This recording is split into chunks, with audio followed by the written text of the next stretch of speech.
Your Steve Jones Show podcast is loading now. The Steve Jones Show podcast is sponsored by Purdy Insurance. Visit Purdy Insurance on Market Street in Sunbury or visit online at purdyinsurance.com.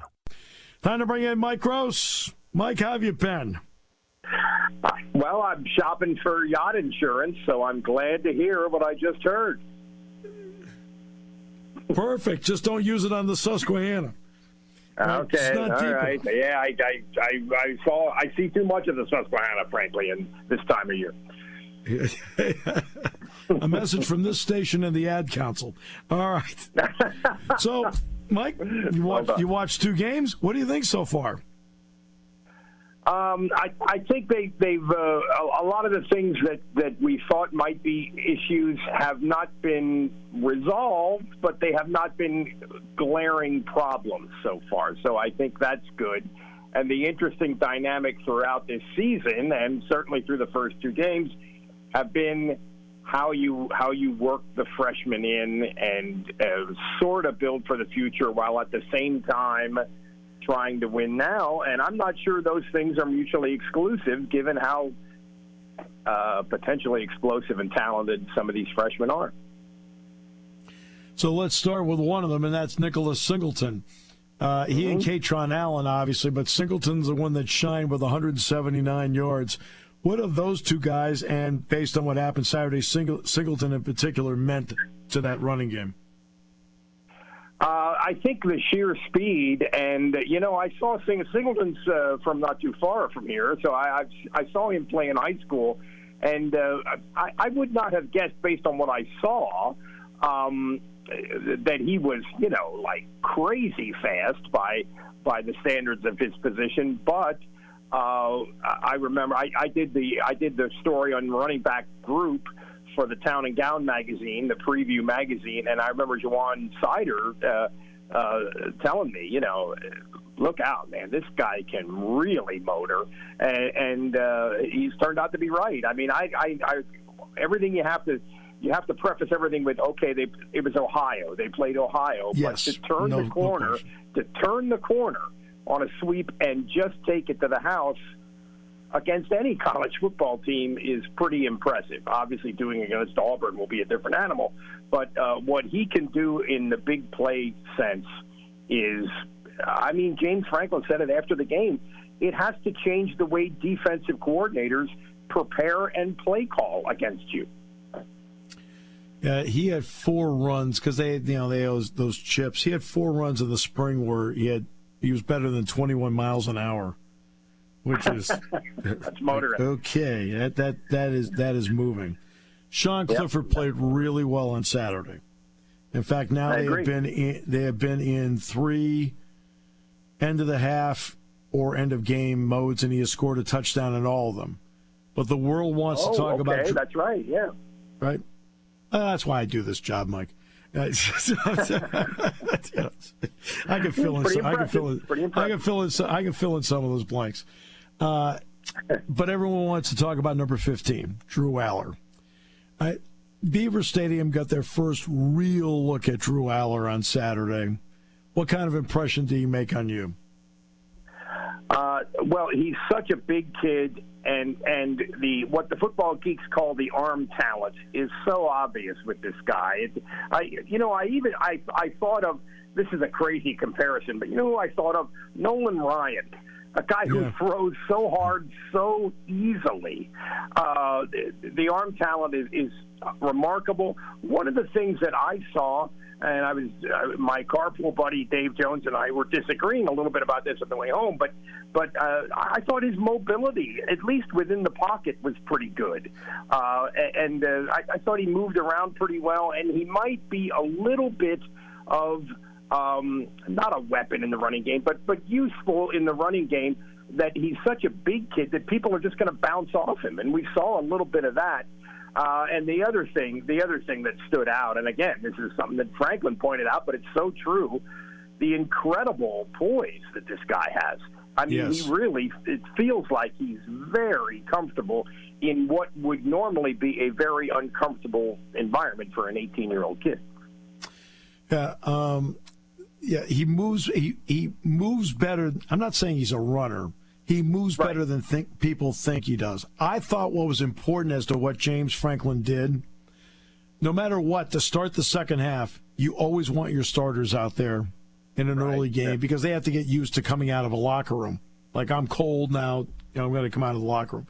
But then after that first series, with the first unit, that's when he put Drew in. Drew worked with the first unit guys. I thought that was an important coaching move.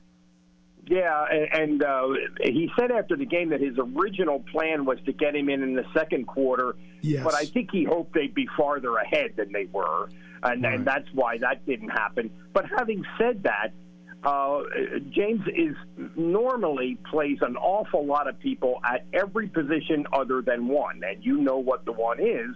So I thought it was significant that he got in as early as he did, and I thought that he got to play as long as he did. He didn't play the rest of the game, but he did play, 4 or 5 series? I thought that was significant, and it'll be very interesting to see how the two, how Clifford and Allar are used on Saturday. I think I know how the first guy's going to be used. He's going to play. Yeah, so. That's right. And we were talking about this after the game. A couple of the scribes. People understandably are very, very determined to be impressed with Allar. But if Allar had for some reason started the game Saturday and had played exactly the way Sean Clifford did, nobody'd be saying, well, let's go to the bullpen. I mean, everybody would have been, wow, that was an awesome performance. Well, it was a pretty good performance. Just because Sean Clifford was the guy doesn't make it any less impressive. And he's still obviously, maybe some people would dispute obviously, but I think he clearly is their best option to start and to win now. All right, so now we get to the defensive side. A lot of down linemen played. He's been playing a lot of secondary guys to begin with. What do you think of the Penn State defense through obviously a very small sample size of 2 games? I thought more could be taken from the first game than the second. And I was impressed with a lot of what they did. And I'll tell you who I'm impressed with, Manny Diaz. I thought he had a great game against Purdue, reacting to what Jeff Brom was trying to do early in the game. I thought it was about, they're going to complete some throws. He gets rid of the ball so quickly. Let's just make sure we get their receivers on the ground and keep them in front of us. They did a great job of that. And then when Purdue started to make some adjustments, then they went to a very aggressive approach and brought pressure from a lot of different places. If you remember, Johnny Dixon on a corner blitz that got to the quarterback, and I thought the pressure, Chop Robinson with a big pressure right near the end. I thought the way Diaz handled that was very good. And the bottom line is, as good as Purdue's passing game is, and as good as their quarterback is, he threw it 60 times and completed 50% for less than 6 yards per attempt. I mean, you have to regard that as a success. And this is going to be a much different animal, obviously, next week. I don't need to tell you that. Auburn's going to run the ball and is very capable of running it. And so maybe now P.J. Mustafer's role gets bigger, and maybe Adisa Isaac's role gets bigger, and maybe the linebackers as a group, maybe their role comes into sharper focus. But so far, so good, I would say. There has been some talk, and it's only just talk. I mean, there's always a lot of speculation about what future schedules will look like with the conferences expanding. Yeah, and somebody threw out the idea of 10 games in a conference. Well, if you play 10 games in a conference, you're going to play a couple of games like this one, this past weekend. You're not going to be playing the intersectional games anymore if that happens, because you need 7 home games. It's just a numbers thing, right? Yep. What do you think that would mean for college football if you lost a game on the schedule like a Notre Dame game in the opener with Ohio State, a Penn State Auburn game? Texas, Alabama was a non-conference game. What do you think that would do for college football to lose some of those intersectional games if this were to come to pass? I hope that doesn't come to pass, and for that exact reason that you said. The Penn State's schedule with 3 non-conference games. Well, 2 of them are going to be like last week, and one of them is going to be an intersectional game. That's how that's always going to be, for the reason that you just outlined, the 7 home game imperative. So we're going to miss that. I mean, I had a Saturday off, and I really enjoyed watching that Ohio State Notre Dame game. I mean, sometimes you have to just think about what football fans like and what they're going to enjoy, and it seems like I'm with you. I would hate to see that happen. Yeah, I mean, I'm with you, because fans want to see games with juice and stakes. Oh yeah, sure. I mean, and that Oregon Georgia game, although it was not a competitive football game, I mean, it allowed you went wow at Georgia with all they lost from that defense last year, and to come up with such a dominant performance against a team that we think is pretty good. I mean, those games just count more. They just have more of a factor in the regular season and in your assessment of teams, and it's more information in addition to being more enjoyable to watch. Yeah. Any thoughts at all on Auburn? Look, I mean, I've looked at the first 2 games, and I don't know. I mean, I know Bigsby's good. We already knew that. Hall, 29 on defense, is a great player. I'm not sure how much I know about them. Yeah, and Hall, I think Hall had 15 tackles last week or something like that. But geez, Mike, he is an NFL player. He's got great speed. No doubt, yeah. No. Last year they played Akron and Alabama State the first 2 weeks and destroyed both. It was like 120 to 10 or something like that. These 2 performances, I don't think you can say have been all that impressive. I mean, they were losing at halftime to San Jose State. That game was pretty even statistically and in every other way. So far, they've. I think you'd have to say they struggled so far. I think based on the 2 games, Penn State has been the more impressive team, and they are, a 3-point favorite. I'm a little surprised, given the schedule, that Auburn hasn't looked a little better. I don't know what to make of that. I think I'm going to.